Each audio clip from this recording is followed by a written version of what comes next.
You look well read. Yeah, I think that's important as opposed to being well bred, but I Well, better bred than dead, right? was wearing a Chiquita banana sticker on my forehead today, and Fiona wanted to know why. And I said, well, because when I was a kid, Chiquita banana stickers were good luck. So, okay. We ready? You're ready when you are. All right, let me get the stuff out of my throat. All right. Open the window just a little bit. There we go. Yeah, we got 4 to 8 inches of snow coming on Friday. So, Gross. yeah, I know it was 60 degrees today. It was pretty fucking nice. All right, here we go. Five, four, three, two, one, and hey, sports fans, Larry Eater here. This is Conversations with Larry, where I'm allowed 5 to 7 minutes by Mike Deering to chat about a single subject. Now, get the timers on, kid. It's challenging for me to talk. Actually, my girlfriend Kathy doesn't believe that I can. And Mike will put a little thing up in the corner to remind me sometimes that my time has gone over. And I know you guys are shocked, right? So, um, from March 6th through 9th, the European Indoor Athletics Championships are being held in Apeldoorn, Netherlands. I actually went over there on the 3rd, got over my jet lag, and then on the 5th went to the presser, which was quite good. Got to interview Jeremiah Azu, the sprinter from the UK, Great Britain. He was actually born in Rotterdam. And then Jessica Shielder, she's the Dutch shot putter, two-time European record holder. Then I got to talk to Leaky Clover, the training partner of Femke Bull, who was doing the 400 on her own and also being in the competing in the 4x4. Um, and then Larissa Iapicino, who is the daughter of Fiona May. And those all fascinating young athletes. What I found at the European Indoor Championships was one, a fantastic facility. Um, it was a challenging facility in that it's a multi-purpose one, the Omnisport Apeldoorn in Apeldoorn, Netherlands, is about 90 minutes from Amsterdam. It's a village. Picture a town a little bigger than Fort Atkinson in Wisconsin. So, um, most people, the teams were staying about 30 minutes away. The media was about 30 minutes away. We were about an hour away. Kathy and I stayed in a DoubleTree by Hilton that had a lovely breakfast, warm showers, and a gentleman named Carolus who provided coffee for us in the morning at breakfast and told us stories and about good bars to go to and things like that. And he was quite humorous. Um, the meet went on the 6th, 7th, 8th, and 9th. On the 6th, there was an evening session. On the 7th, there was a morning and an evening. On the 8th, there was a morning and evening. And on the last day, there was a morning and the evening. Now, this facility seats about 4,000. It's actually used more for bike racing. So the track was an interesting combination. It had some of the tightest turns I've ever seen, but a tiny, tiny, tiny straightaways. So you had to really know what you were doing to race there under 800 meters.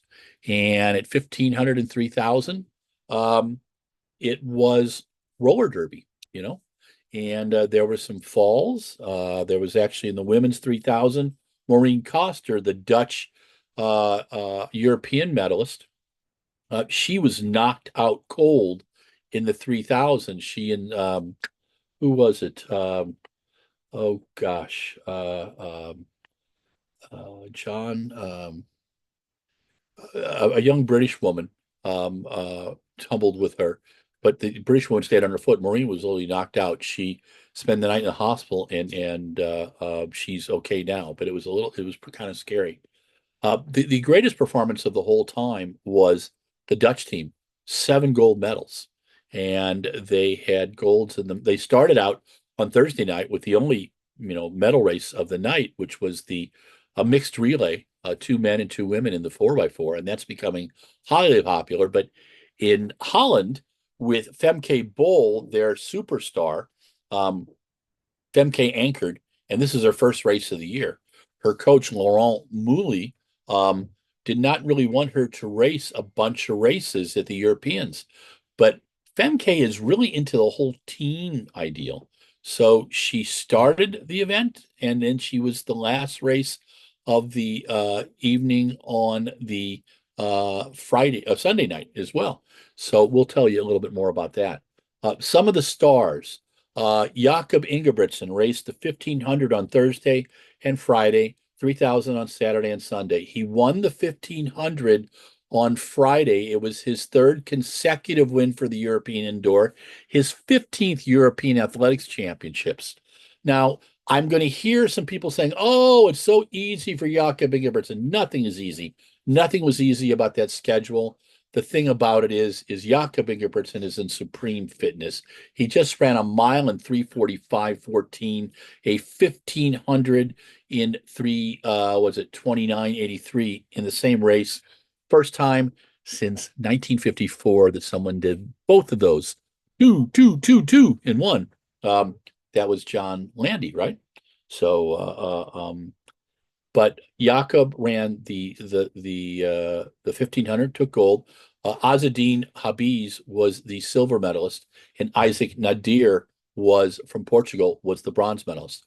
On Sunday, he came back and battled with George Mills, and again, Jakob won. He ran his last 1,000 meters in 2:19, which is an incredible time by itself, and his last 800 in 1:49, which is pretty good on the boards.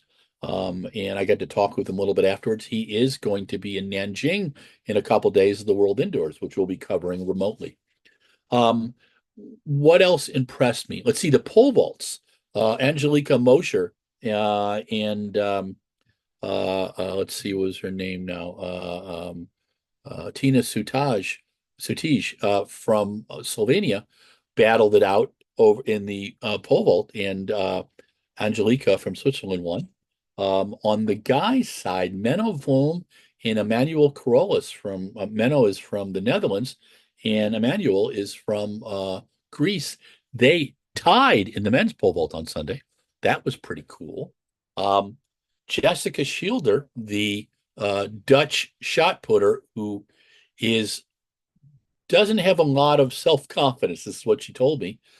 She took the lead in the qualifying in the shot and never looked back. She threw 1997, and no one was within a half meter of her. And then she came back on Sunday and just blew that event away, going 20.69, 1 centimeter longer than Sarah Minton of Canada's world leader. And I got to interview Jessica afterwards, and she just said, I said, this must give you a lot of confidence. She goes, I'm just not a confident person, but she should be. She had a terrific performance. And the European women shot putters are fantabulous. I mean, they are incredible. Laura Iapicino, who is the daughter of Fiona May. Now, many of you young'uns may not know who Fiona May is, so let me tell you. Fiona May started out as a athlete on the British athletics team. She felt she was treated so poorly.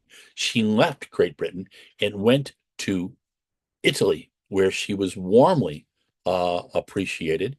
She took 2 Olympic silver medals and 2 world championship golds.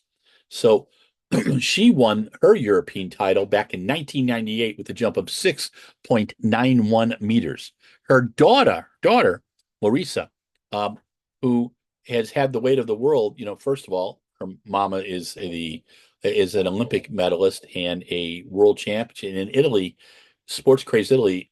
Fiona May is an icon. Her dad is her coach. And when I asked her afterwards, what's the hardest thing? She said, not freaking out. And but she, Larissa Iapicino, in her first jump, went 6.94, farther than her mother did in 1998. and it gave her the gold medal. Malika Mahambo, our German friend who has won Europeans, Worlds, and Olympics, couldn't get her steps down. And it finally, on the final last jump, she took the bronze medal. Now, um, it's going to be interesting to see if Malika can come back outdoors. I'm not sure. She's had a surgery, I know, but Larissa Iapicino looks like she is moving up in the world and it's giving her a lot of confidence. I think that's wonderful. Um, One of the biggest upsets of the weekend was Samuel Chappell on the last day. Now, understand the Dutch won both 4x4s on the last day, won the pole vault, won the shot put, and Samuel Chappell was behind Elliot Crespin of Belgium, and he was looked like out of contention for a long time. But over that last 50 meters, he put it together and broke the Dutch national record and was fantabulous. Again, gold medal. So the Dutch had 7 gold medals. Nadine Weiser in the 60-meter hurdles took the silver to Taji Ujinga. Taji is the younger daughter of Ujinga Kambunji, and they're Swiss.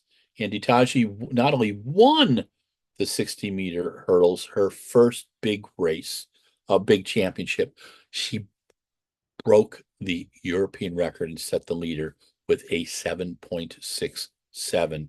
Nadine broke the Dutch record. So just again, fantastic events. Andy Diaz Hernandez from Italy led a gold and bronze medal performance for the Italians in the triple jump, once going 1777. Pretty impressive. It's not like the old days of Christian Taylor and folks and Pedro Pichardo going over 18 meters and duking it out. But it's giving us some nice performances, and I like that. What did I like about the stadium? I loved that every session was full. And the Irish were sitting down below us, cheering everybody on. The Estonians were up above, cheering on the multi events. And the multi events were on Friday morning, Saturday morning, and Sunday morning. And they had great crowds. And we got to see all the field events. I wish other continental championships and global championships would take a look at this, because European athletics did a great job. The mix zone was close to us, so I got to do a ton of interviews, and I bonded with the LOC folks, and I've got to interview Ingrid or Jakob Ingebrigtsen. I got to interview Larissa Iapicino, Jessica Shielder. Let's see, did a nice little film with Femke Bull and Leaky Clobber. Azadine Habiz, I'll have a translated interview with him, and I've got a Marcel Jacobs interview from Italian coming for you all as well. Oh, and Menno Vlom, the pole vaulter, got to talk with him as well. So a lot of athletes, fun interviews. Kathy and I, this is the first time Kathy's gone to a European indoor. This is my fifth. And I got to tell you, I love the European indoors. Why? The crowds are great. I get to see a lot of athletes, both experienced and inexperienced. I get to talk to coaches, get to talk to my fellow media. I have espresso nearby. The Dutch coffee is strong and wonderful. And looking up into the crowd and seeing this sea of orange t-shirts was great. I got to talk to a few kids. I want to talk to you about an interesting interchange with a couple of the kids, and then we'll get on to the final moment. I saw 2 young children with their parents, and I always ask the parents if I can say hi to the kids, and most of the time they're pretty good about it. Could I do a little video? And this one set of parents said, no, we don't allow our kids on social media, and we don't do much social media. And I said, you know what? I respect that. I think more parents should do that. Okay. But the 2025 European Indoor Athletics Championships will be remembered for being one of the best performances ever by a host nation, which was Holland, the Netherlands. Femke Bull bookended the meet with her performances. The mixed zone, the mixed 4x4 on Thursday, the 4x4 women's race on Sunday. Both the Dutch won. The Dutch men's team won the 4x4 as well. Five gold medals in a period of about 3 hours on Sunday. It was incredible. The broadcast on Eurovision Sport free app is better than any streaming that I've seen anywhere in the world. It totally is better than what NBC purports to do. And the commentary is very thoughtful as well. I encourage you to check out, you can download the Eurovision app and you can watch the world indoors from it. Just change your VPN. So this was the European indoors, again, in Apeldoorn, Netherlands. It was fantastic. I will be there in 2 years in 2026, I hope, for my sixth European indoors. I think it's the 38th European indoors. And my dear friend Ian Stewart won back in 1975. I think he won in 73 and 75, if I'm correct.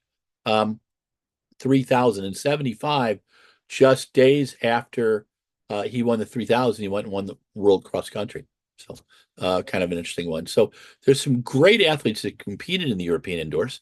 And now this year's a long year because we've got, I've already gone to the New Balance indoor. I've gone to the Millrose Games.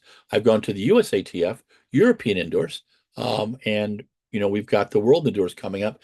The reason why I'm not going to the World Indoors, one, it's expensive as hell. And two, I just can't afford to get COVID again. I've had it twice, and both times I got it, I had to have heart surgery. So, just not kind of in my karmic existence right now, right?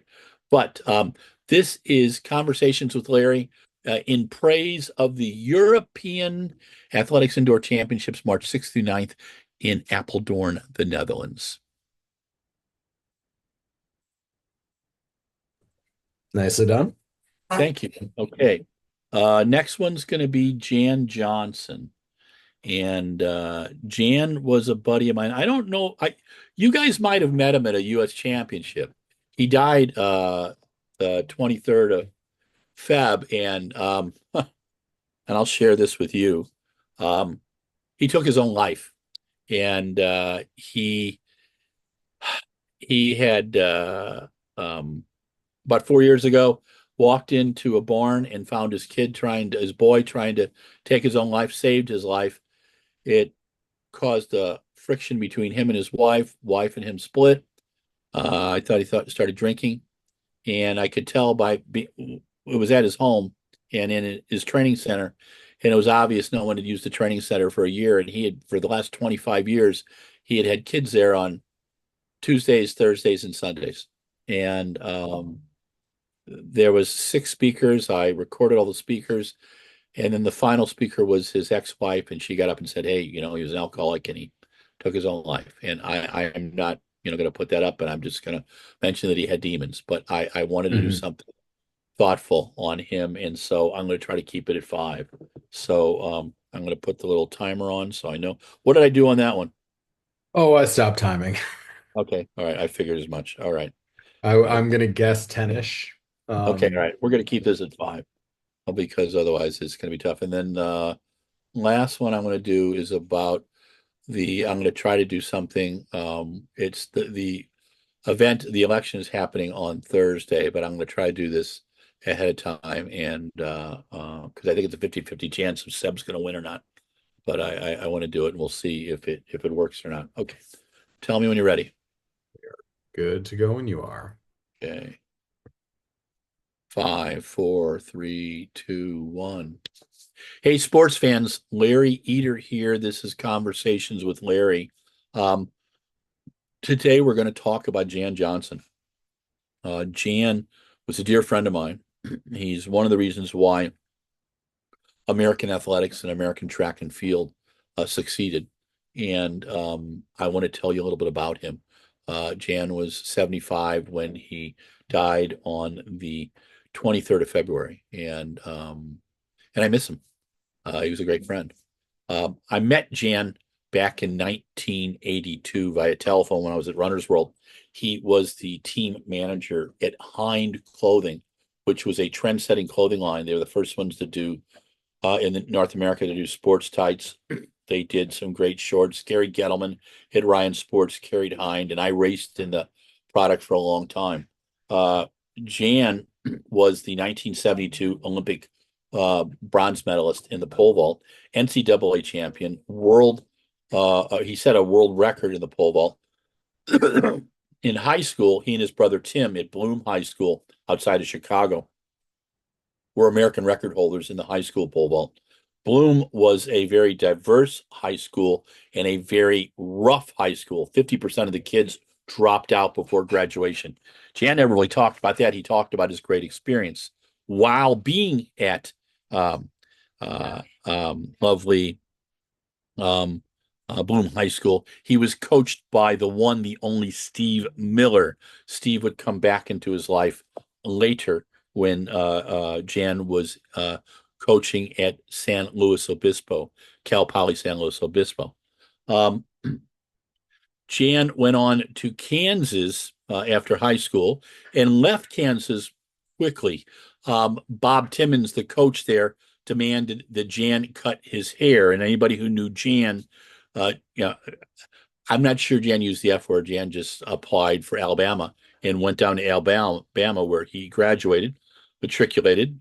He also helped Bear Bryant with the football team in terms of as a trainer. And Jan won the NCAA title while he was at Alabama. He went on to win an Olympic bronze medal, which is no mean feat. He competed against Bob Seagren, the goal, and Wolfgang Nordig, who was the gold medalist from East Germany. Whole another story in itself. One of my favorite stories about Jan was that one of his roommates was young guy named Steve Prefontaine, and they traveled across Europe together. And Pre liked to hold the poles as they were going through airports, and it would just be by accident that Pre would bump up or nudge a very beautiful woman, and Pre being the 22, 23-year-old horn dog that he was, it was a great way to introduce himself to young, beautiful European women. And then they spent some time in Stockholm with the U.S. Olympic team before the Munich 72 Olympics. And Jan wrote in a story for me in 1995 about some remembrances of Pre, a workout where he watched Pre run 412, 408, 404, 402. And Pre then went on to take fourth in what I consider to be one of the best 5,000s in the history of the Olympics, of the 1972 Olympic final. Jan wanted to be make the Olympic team in Montreal, and he was in the pole vault, and he was injured, and then also tried in the decathlon and was injured. So he regrouped, went to graduate school, and started coaching at Cal Poly under Steve Miller. And his legacy was not only developing several generations of pole vaulters, but starting the sky jumpers camps. He was also an inventor, and he built a pole vault safety helmet and several additions to pole vault boxes so that it increased safety in the sport. He was an author, and he was a dear friend. He would call people hoss. This was a term he used as a Janism about people who perhaps were ill-equipped for the modern world or for the pole vault world. He was in the surf culture, the skate culture, and the pole vault culture. And at his memorial, all those people were there, and I was fortunate enough to meet many of his friends. We all saw different parts of him, and the Chelsea Johnson Hardy, his daughter, a world championship silver medalist from Berlin 2009. She's married to Trey Hardy, the fine Olympic and world champ decathlete, and now NBC announcer extraordinaire. Chelsea quoted American Track and Field from 1995 and talked about Jan's tribute to Prefontaine, and where Jan said something to the effect, "I miss you, brother. My life is so complicated now. Um, Bills to pay, people to worry about, things to do." And Jan had his demons like we all did do. What Jan did for me, he was the first advertiser for American Athletics back in 1989 with Hind. Then he bought an ad for Sky Jumpers. He and John Powell were my two spiritual advisors, and they both kept me sane during some really crazy times in my life. And uh, I owe them both a lot. Jan was one of the most positive people I'd ever met. And most years, Jan and I would get together at the Wisconsin Coaches Clinic the night before, grab a dinner, a couple beers, and catch up. One thing Jan told me was to always be underestimated because then you kept things under control. And Jan was, again, a great friend.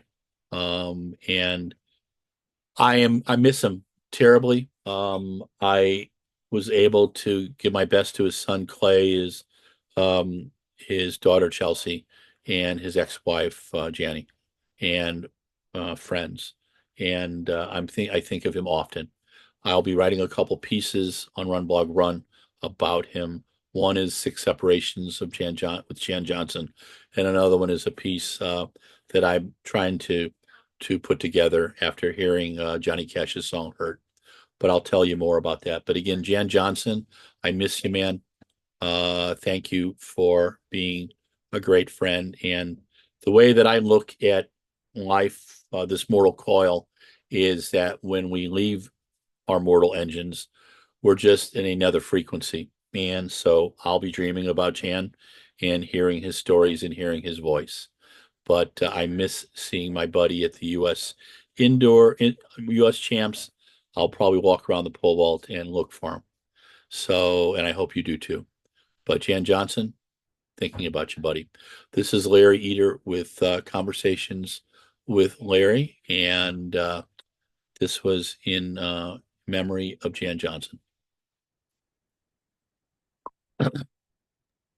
Oh, that was really nice. Thank you. All right.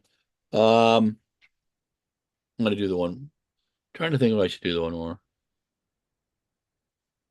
I'm going to try to keep it short. I'm just going to talk about the politics of sport for 5 minutes. And so let me clear this thing Okay. and then I'll be done. Thank you, buddy. Yep. All right. Okay. 5, 4, 3, 2, 1. Hey, sports fans, Larry Eater here. This is Conversations with Larry. It is Tuesday, the 18th of March. On Thursday, the 20th of March, in this little group called the International Olympic Committee, about 109 people are going to be voting for, among 7 candidates, who the next president of the IOC is. Thomas Bach, who is the current president, does not like the candidate that I like, Seb Coe. He doesn't like Seb for several reasons. One, Seb is a bit uppity. Seb has his own opinions, and Seb did something that truly pissed Thomas Bach off, which was he announced a few months before the Olympics in Paris that the World Athletics was going to provide a prize of $50,000 for every track and field gold medalist. The other federations who are beholden to the IOC see World Athletics gets the majority of its money from its sponsors.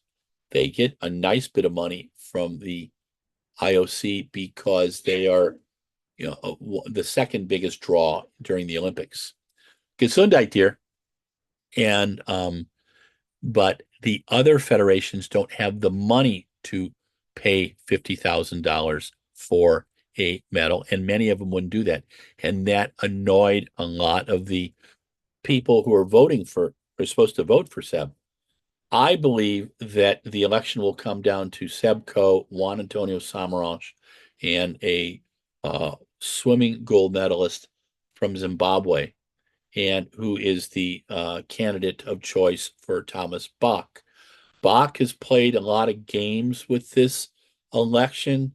That he was allowed to do that is because he's president.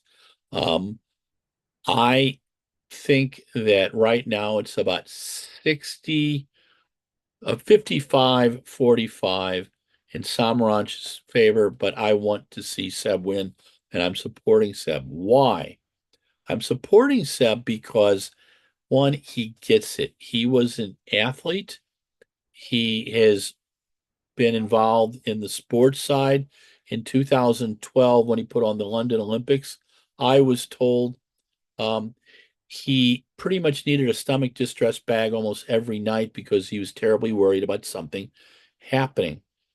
He lived through the he lives through the athletes, and his care for the athletes is sincere. It's not something made up. What he's done for world athletics in taking us from the um, outright cheating that Mr. Amin Diak and his son Papa Diak did, stealing money from the sport to the tune of about 50 million. The only reason why Papa Diak is not in jail is because he took money from Vladimir Putin to support the president of Senegal. The president of Senegal would not allow Papa to be extradited because otherwise he'd have choked on a chicken bone somewhere in France. Um, so the Seb Coe, this is what he inherited in 2015. It took him virtually 5 years, actually more than that, about 8 years, to clean up a lot of the crap. And some of the things he's doing now for the sport, I think, are very, very good. He also has a knowledge of how modern entertainment is in sports entertainment and how we've got to get young people involved in the sport and keep them involved. Juan Antonio Samaranch Jr., whose father was a president of the IOC, is a brilliant person in his own place. And could he do good things? Yes. I just don't think he has the cachet that Seb has. When Seb walks into a room, people know they're dealing with an Olympic gold medalist and silver medalist. He puts on the charm machine. He and John Ridgen have brought in great money for the sport that we needed and have expanded the sport. And I'd like to see Seb make it as president of the IOC. We'll keep our fingers crossed, and I will be talking with you about this after Thursday, the 20th of March. This is Larry Eder with Conversations with Larry and our reasoning why Sebco should be president of the International Olympic Committee. All righty. Okay. Thank you, buddy. Priority is